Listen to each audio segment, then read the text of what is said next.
오늘 말씀 사도행전 1장 1절부터 3절까지 우리 같이 읽겠습니다. 데오빌로요, 내가 먼저 쓴 글에는 무릇 예수께서 행하시며 가르치시기를 시작하심부터 그가 택하신 사도들에게 성령으로 명하시고 승천하신 날까지의 일을 기록하였노라. 그가 고난받으신 후에 또한 그들에게 확실한 많은 증거로 친히 살아계심을 나타내사 40일 동안 그들에게 보이시며 하나님 나라의 일을 말씀하시니라. 아멘. 네, 여러분, 우리는 지난주에 누가가 예수라는 그분에 대해 말하기 위해서 2권의 책을 썼고 그 책들을 데오빌로라는 사람에게 보냈다는 사실을 생각해 봤습니다. 여러분, 단도직입적으로 우리 질문해 보십시다. 여러분, 많은 사람이 있는데 왜 누가는 예수라는 그분에 대해서 썼을까요? 여러분이 알다시피 예수께서 사셨던 그때를 기준으로 약 470년 전에 소크라테스가 살았습니다. 생각보다 소크라테스는 오래 살았는데요. 기원전 399년에 71세의 나이로 세상을 떠납니다. 여러분이 알다시피 소크라테스는 그리스 아테네 도시 법정에서의 사형 선고로 사형을 받고 죽습니다. 여러분, 소크라테스의 제자 플라톤은 소크라테스에 대해서 몇 권의 책을 썼습니다. 그렇다면 여러분, 이미 소크라테스라는 위대한 사람이 있는데도 불구하고 왜 누가는 예수라는 그분에 대해서 쓰고자 했을까요? 여러분이 알다시피 불교의 창시자인 석가모니가 인도에서 기원전 560년경과 480년경 사이에 살았습니다. 놀랍게도 석가모니도 80세까지 장수하다가 죽었습니다. 누가는 아마 몰랐겠지만 1세기쯤에는 이미 석가모니에 의해서 만들어진 불교가 동양에서 세계적인 종교로 자리를 잡고 있던 상황이었습니다. 석가모니라는 위대한 사람이 이미 있는데 예수라는 그분에 대해서 누가가 책을 쓸 필요가 있었을까요? 당연히 있었습니다. 또 여러분, 기원전 479년경에 중국에서 그 유명한 공자가 삶을 마칩니다. 1세기쯤 되면 이미 공자의 제자들에 의해서 공자에 대해서 쓰여진 책이 중국에서 널리 읽히고 있는 상황이었습니다. 공자라는 위대한 사람이 이미 있는데 누가가 예수라는 그분에 대해서 책을 쓸 필요가 있었을까요? 당연히 있었습니다. 여러분이 알다시피 제가 언급한 이 세 사람은 기원 후 21세기인 지금까지도 사람들에 의해서 추정되고 신봉되고 있는 위대한 사람들입니다. 그렇다면 이런 위대한 세 사람이 이미 있는데도 불구하고 누가는 왜 예수라는 그분에 대해서 쓰라고 했을까요? 여러분, 오늘날도 그렇지만 그 당시에도 위대한 사람에 대해서 전기를 쓰는 일은 흔한 일이었습니다. 누가도 그럼 그렇게 예수라는 그분에 대해서 또 한 권의 전기를 쓰려고 한 것일까요? 이제 우리가 알아보겠지만은 누가는 예수라는 그 사람에 대해서 또 한 권의 전기를 쓰려고 펜을 든 것이 아니었습니다. 놀랍게도 누가는 예수께서 이 세상 그 어떤 위대한 사람과도 비교할 수 없는 분이셨기 때문에 예수라는 그분에 대해 책을 쓴 겁니다. 정확하게 말한다면 누가는 예수께서 하나님의 아들이셨기 때문에 예수님에 대해서 책을 쓴 것입니다. 우리는 예수께서 사람의 몸을 입고 이 땅에 오신 하나님의 아들임을 믿는 사람들이기 때문에 예수께서 성육신하신 하나님의 아들이라는 이 사실의 놀라움을 느끼지 못하는 경향이 있습니다만은 예수께서 하나님의 아들이라는 사실은 너무나도 놀라운 사실입니다. 그렇다면 여러분, 예수께서 하나님의 아들이라는 사실은 왜 놀라운 사실입니까? 그것은 바로 역사적인 사실, 팩트이기 때문입니다. 우리는 정신없이 사느라고 잊고 살 때가 많은데요. 오늘날 이 시대는 과학적 세계관이 지배를 하고 있는 시대입니다. 깊게 들어갈 필요 없이 이 시대는 수학과 과학에 의해서 참이라고 증명된 것만 사실로 받아들이는 시대입니다. 자연히 성경은 이 시대에서 믿을 수 없는 책으로 무시를 받습니다. 예를 들어서 예수께서 십자가에 못 박혀 죽었다가 3일 만에 다시 살아났다는 성경의 증언을 오늘날의 현대인들은 실제로 일어난 역사적 사실로 믿지 않습니다. 소위 그 이야기를 허구로 받아들입니다. 근데 여러분, 누가가 예수님에 대해서 누가복음 책을 쓸 때 가장 먼저 밝힌 사실이 무엇인지 아십니까? 바로 역사적 사실입니다. 누가복음 1장 1절에서 4절입니다. 우리 중에 이루어진 사실에 대하여 처음부터 목격자와 말씀에 일꾼된 자들이 전하여 준 그대로 내력을 저술하려고 붓을 든 사람이 많은지라. 그 모든 일을 근원부터 자세히 미루어 살핀 나도 데오빌로 각하에게 차례대로 써보내는 것이 좋은 줄 알았노니 이는 각하가 알고 있는 바를 더 확실하게 하려 함이로라. 놀랍게도 누가는 자신이 누가복음에서 쓰게 될 예수라는 분에 대한 이야기는 우리 중에 이루어진 사실이라고 분명하게 밝힙니다. 공동 번역으로 다시 읽어드립니다. 존경하는 데오빌로님, 우리들 가운데 일어난 그 일들을 글로 엮는데 손을 댄 사람들이 여럿 있었습니다. 그들이 쓴 것은 처음부터 직접 눈으로 보고 말씀을 전파한 사람들이 우리에게 전해주는 사실 그대로입니다. 저 역시 이 모든 일들을 처음부터 자세히 조사해 둔 바 있으므로 그것을 순서대로 정리하여 각하께 써서 보내드리는 것이 좋겠다고 생각했습니다. 여러분, 놀랍지 않습니까? 예수라는 그분에 대한 이야기는 그 당시 1세기 역사 속에서 일어난 일이었습니다. 여러분, 20세기의 가장 유명한 신학자인 루돌프 볼트만이 말하는 대로 예수라는 그분에 대한 이야기가 역사적 사실인지 아닌지는 중요하지 않고 예수 그리스도를 믿는 신앙만이 중요하다고 생각하는 성도들이 있습니다만 그렇지 않습니다. 만약에 예수라는 그분에 대해서 말하는 신약 저자들의 증언이 역사적 사실에 근거한 것이 아니라면 예수 그리스도를 믿는 이 기독교는 완전히 무너집니다.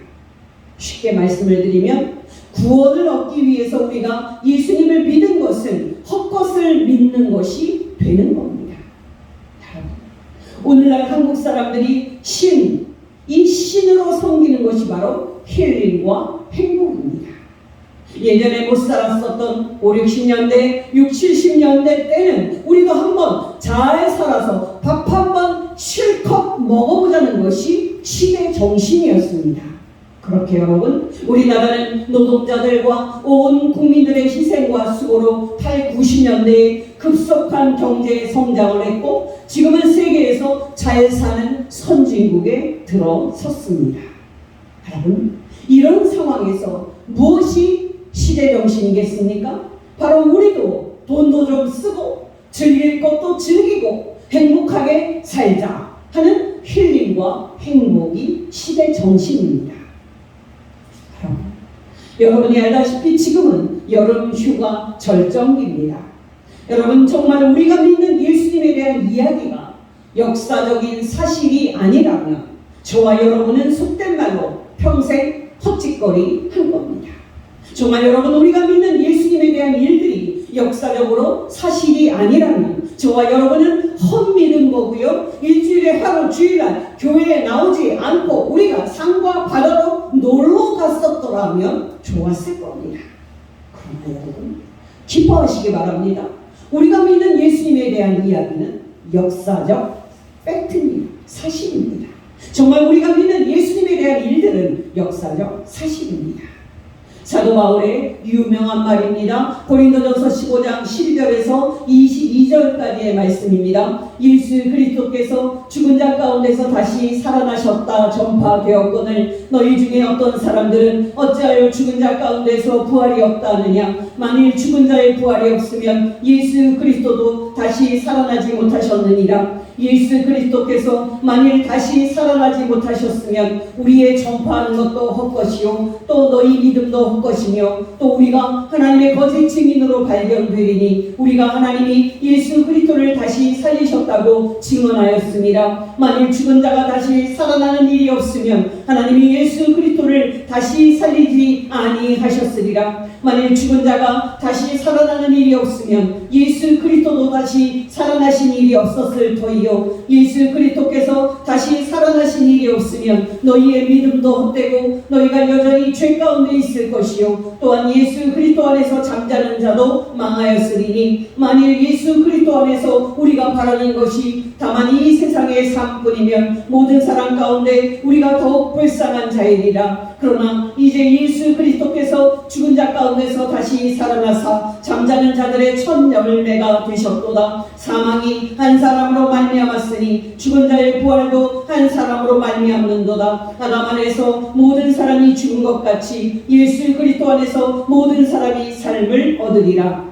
좀 띄어서 51절에서 58절입니다. 보라 내가 너희에게 비밀을 말하노니 우리가 다 잠잘 것이 아니요 마지막 나팔의 순식간에 호련이 다 변화되리니 나팔 소리가 나매 죽은 자들이 썩지 아니할 것으로 다시 살아나고 우리도 변화되리라. 이 썩을 것이 반드시 썩지 아니할 것을 입겠고 이 죽을 것이 죽지 아니함을 입으리로다. 이 썩을 것이 썩지 아니함을 입고 이 죽을 것이 죽지 아니함을 입을 때에는 사망을 삼키고 이기리라고 기록된 말씀이 이루어지리라. 사망아 너희 승리가 어디 있느냐. 사망아 내가 쏘는 것이 어디 있느냐. 사망이 쏘는 것은 죄요 죄의 권능은 율법이라. 우리 주 예수 그리스도로 말미암아 우리에게 승리를 주시는 하나님께 감사하노니 그러므로 내 사랑하는 형제들아 견실하며 흔들리지 말고 항상 주의 일에 힘쓰는 자들이 되라. 이는 너희 수고가 주 안에서 헛되지 않은 줄 알미라. 아멘. 여러분 놀랍지 않습니까? 여러분 우리가 진리로 입증된 주 예수 그리스도를 믿게 된 것이 얼마나 큰 축복입니까? 정말 여러분 역사적 사실로 참됨이 입증된 예수께서 하나님의 아들이심을 우리가 믿게 된 것은 얼마나 큰 축복입니까? 여러분 저는 최근에 하나님께서 나를 구원하시기 위해서 자기 신의 독생자 예수 그리스도를 세상에 보내셨다는 익히 잘 아는 복음을 하나님의 은혜로 다시 새롭게 깨닫게 되었는데요. 너무 행복함을 느꼈습니다. 정말 저는 최근에 하나님께서 나를 구원하시기 위해서 자기의 아들 예수 그리스도를 나의 죄를 속하기 위해 화목제물로 보내셨다는 익히 잘 아는 이 복음을 하나님의 은혜로 다시 새롭게 깨닫게 되었는데요. 너무나도 행복함을 느꼈습니다. 그때 하나님께서 저에게 은혜를 주시려고 사용하신 말씀이 바로 요한일서 4장 9절 10절이었습니다. 하나님의 사랑이 우리에게 이렇게 나타난 바 되었으니 하나님이 자기의 독생자를 세상에 보내심은 그로 말미암아 우리를 살리려 하십니다. 사랑은 여기 있으니 우리가 하나님을 사랑한 것이 아니요 하나님이 우리를 사랑하사 우리 죄를 속하기 위하여 화목제물로 그 아들을 보내셨습니다. 지난주에 말씀을 드렸듯이 우리가 잘 안다고 생각하는 예수님, 그러나 그렇게 착각을 할 뿐 실제로는 우리가 잘 모르는 예수님을 다시 새롭게 아는 일이 우리에게는 필요합니다. 왜냐하면 우리는 그 힘으로 사는 사람이기 때문입니다. 누가복음 사도행전을 묵상하면서 하나님께서 저와 여러분에게 이 은혜를 주시고 저와 여러분을 이 큰 은혜를 받고 다시 뜨겁게 구원받은 기쁨을 회복하고 또 다시 뜨겁게 하나님과 예수님을 사랑하는 복된 성도 되시길 예수 이름으로 축원합니다. 그렇다면 여러분 구체적으로 예수라는 그분이 어떠한 삶을 살았기에 하나님의 아들입니까? 정말 예수께서 어떤 분이셨기에 하나님의 아들입니까? 이 질문에 대해서 누가는 6가지 역사적 증거를 내놓습니다. 여러분, 우리는 복음서를 읽을 때 그냥 읽는 경향이 있습니다만 복음서는 예수라는 한 사람의 생애에 대해서 기록된 전기입니다. 여러분, 한 사람의 전기를 우리가 떠올리면 그 사람의 출생부터 또 죽음까지 자세히 기록이 되어 있습니다. 물론 예수님의 생애를 기록한 누가도 누가복음에서 당연히 이런 방식으로 기록을 합니다. 그렇다면 여러분, 누가가 예수라는 그분에 대해서 무엇을 먼저 말했을까요? 당연히 예수님의 출생입니다. 여러분, 사람의 출생이 특이하다면 부모가 무슨 태몽을 꿨다든지 또 무슨 속된 출생의 비밀이 있다든지 그 정도입니다. 아무리 특이하다고 해도 모든 사람의 출생은 한 남자와 한 여자의 성적인 결합으로 생기는 겁니다. 그렇다면 여러분, 예수님의 출생은 다른 모든 사람의 출생과 무슨 다른 점이 있습니까? 여러분, 놀라지 마시기 바랍니다. 예수님은 한 남자와 한 여자의 성적 결합이라는 보편적인 방식으로 임신되지 않았습니다. 놀랍게도 예수님은 성령 하나님에 의해서 처녀 마리아의 몸 안에 잉태되셨습니다. 사람들은, 특히 이슬람 교인들은 마리아가 아기 예수를 낳는 것이 맞으니까 마리아가 하나님과 성적 결합한 결과 아기 예수가 임신이 됐다고 오해를 합니다만 처녀 마리아는 몸만 빌려주었을 뿐이지 아기 예수의 출생과 마리아는 아무 관계가 없습니다. 그런 점에서 여러분, 천주교회에서 마리아를 성모 마리아라고 부르는 것은 비성경적인 겁니다.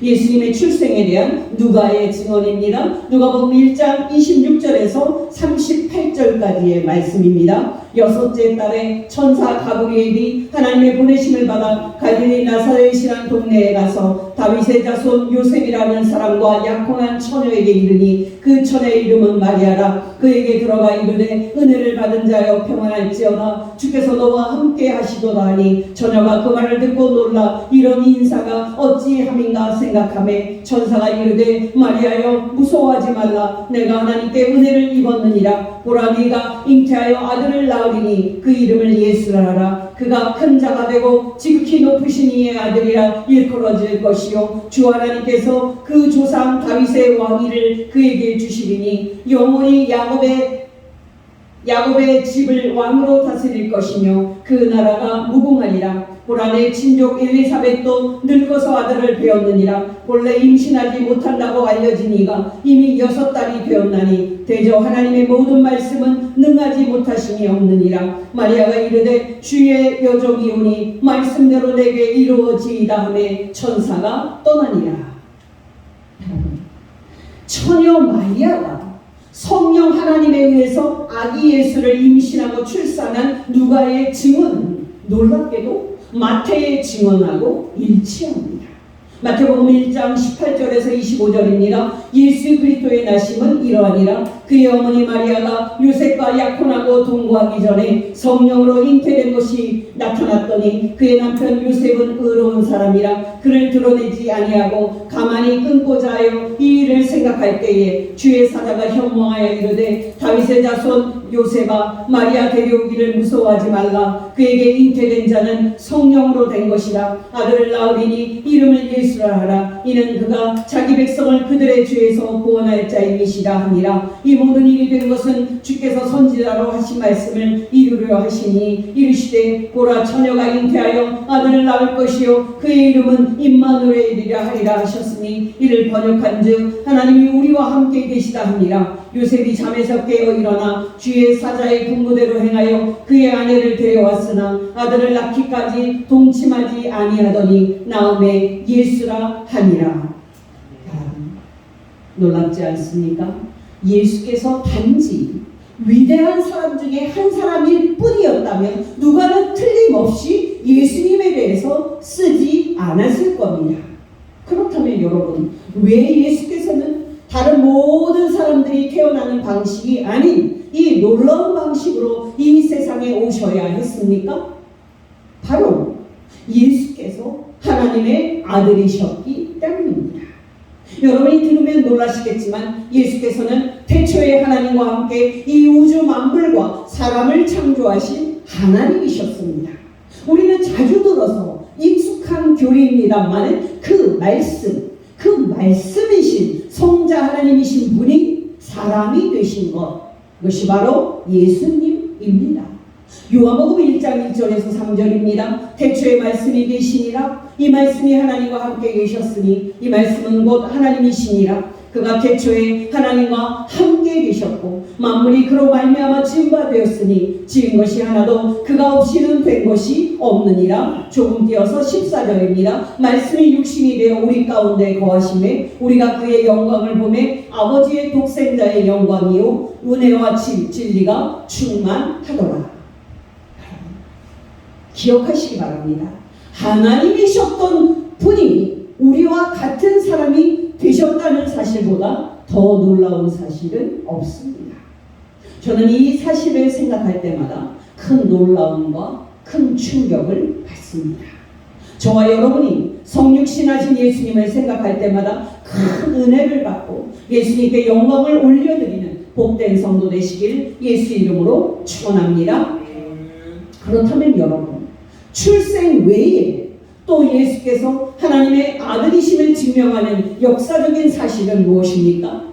단연 예수께서 하신 행동입니다. 여러분, 예수께서 공생애 동안에 어떤 일을 하셨습니까? 바로 많은 이적과 기적을 행했습니다. 단도직입적으로 말씀을 드려서 예수께서 행하신 기적들은 예수께서 전능하신 하나님이심을 증거하는 표적들이었습니다. 그렇다면 여러분, 예수께서 전능하신 하나님의 능력을 가지고 어디에 썼을까요? 여러분, 대답해 보십시오. 여러분에게 모든 기적을 일으킬 수 있는 전능한 신의 능력이 여러분에게 있다면 여러분은 그 능력으로 무엇을 하시겠습니까? 그 능력으로 천하를 한 손에 쥐고 흔드는 최고의 권력자가 되시겠습니까? 아니면 최고의 부자가 되시겠습니까? 아니면 모든 사람이 여러분에게 찬사를 보내는 영웅이 되시겠습니까? 아니면 그동안 여러분에게 수모와 모욕을 준 사람을 찾아내서 그들을 무릎 꿇리시겠습니까? 여러분, 놀라지 마시기 바랍니다. 예수께서는 전능하신 하나님의 능력을 다 소유하고 계셨지만 자신을 위해서는 그 능력을 조금도 사용하지 않으셨습니다. 광야에서 40일 금식 기도를 하신 후 굶주리실 때 예수께서는 돌을 빵으로 만들어 드실 수 있었음에도 불구하고 예수님은 그렇게 하지 않으셨습니다. 또 예수님은 사람들이 자신에게 몰려오기만 하면 메시아의 일이 성취된다고 생각을 해서 사람들을 자신의 운동에 끌어들이기 위해서도 기적을 행하지 않으셨습니다. 여러분 기억나십니까? 예수님께서 공생의 3년 마지막 순간 겟세마네 동산에서 대제사장들과 장로들이 보낸 사람들에게 체포될 때 예수님의 한 제자가 칼을 들고 막아섰습니다. 근데 예수님께서는 12군단 더 되는 천사들을 동원해서 자신이 체포되지 않게 하실 수 있었습니다. 그러나 놀랍게도 예수님은 거기에 당신의 전능한 능력을 쓰지 않으셨습니다. 예수님께서는 무력한 어린 양처럼 체포가 돼서 재판을 받으시고 십자가에 못 박혀서 죽는 길을 택했습니다. 여러분, 예수님이 십자가에 못 박혀서 죽어져 있을 때 사람들이 뭐라고 요구를 했습니까? 예수께서 전능하신 능력을 사용해서 십자가에서 내려온다면 그들이 즉시 하나님의 아들로 믿겠다고 요구했습니다. 그러나 여러분, 예수님은 그렇게 하실 수 있는 전능한 신의 능력을 갖고 계셨음에도 불구하고 그 능력을 거기에 쓰지 않으셨습니다. 예수님은 그대로 십자가에 못 박힌 상태로 무력하게 죽는 길을 택했습니다. 그렇다면 여러분, 예수께서는 당신이 소유하고 계셨던 신의 전능한 능력을 어디에 쓰셨습니까? 여러분, 놀라지 마시기 바랍니다. 예수님은 그 능력을 철저히 정의를 위해서만 쓰셨습니다. 정말 예수님은 당신의 그 전능한 능력을 자비를 위해서만 쓰셨습니다. 우리는 복음서에서 예수님께서 행하신 이적들을 이 세상에서 볼 수 없다는 의미에서 기이한 이적을 보고 기적을 보고 놀라는 경향이 있습니다만, 예수님이 행하신 모든 기적들은 철저히 정의를 위해서 행하신 기적들이었습니다. 정의가 뭡니까? 한마디로 말하면 이 세상에 잘못된 모든 일들이 바로 잡히는 것, 바로 이것이 정의입니다. 그 중에 대표적인 정의 두 가지를 뽑는다면 정치적 정의와 경제적 정의일 겁니다. 사복음서는 예수님에 대해서 저마다 각각의 강조를 하는 특징이 있는데요. 누가는 누가복음에서 예수께서 정치적인 정의와 경제적인 정의를 행하셨음을 자세히 기록을 하고 있습니다.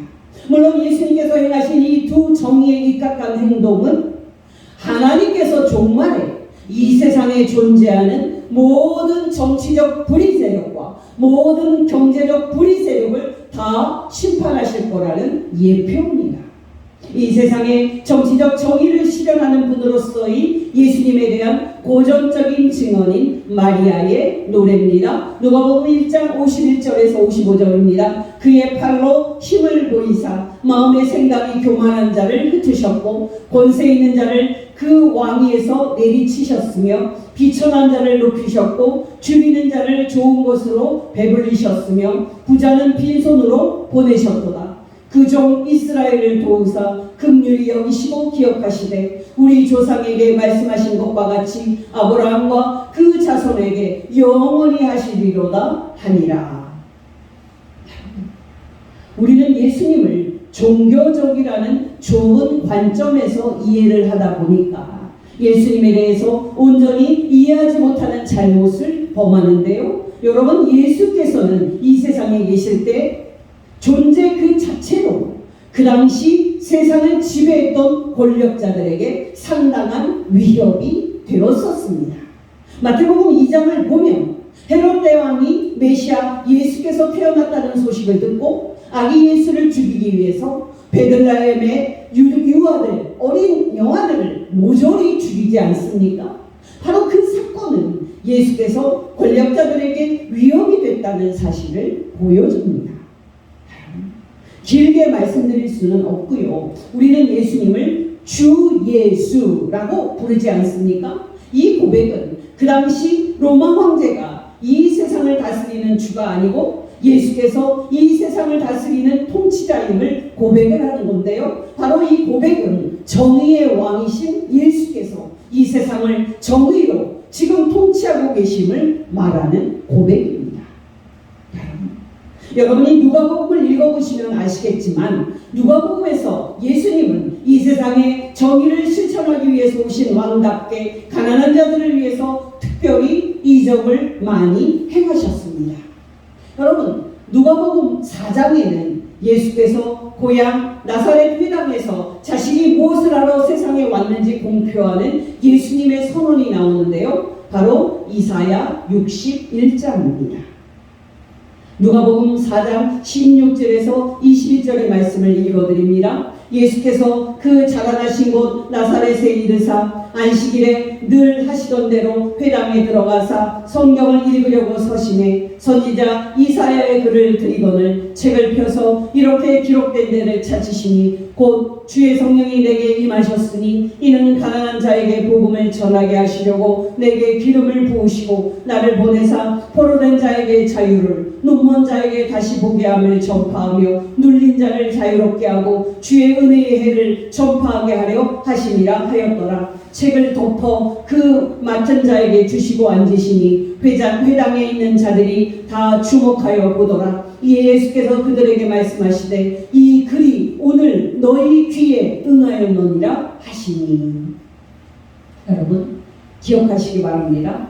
예수께서는 전능하신 신의 능력을 오직 가난한 사람들을 위해서만 쓰셨습니다. 정말 예수께서는 당신의 그 전능한 능력을 오직 나병 환자를 치료하고 모든 병자들을 치료하고 그들에게 자비를 베푸는 데만 쓰셨습니다.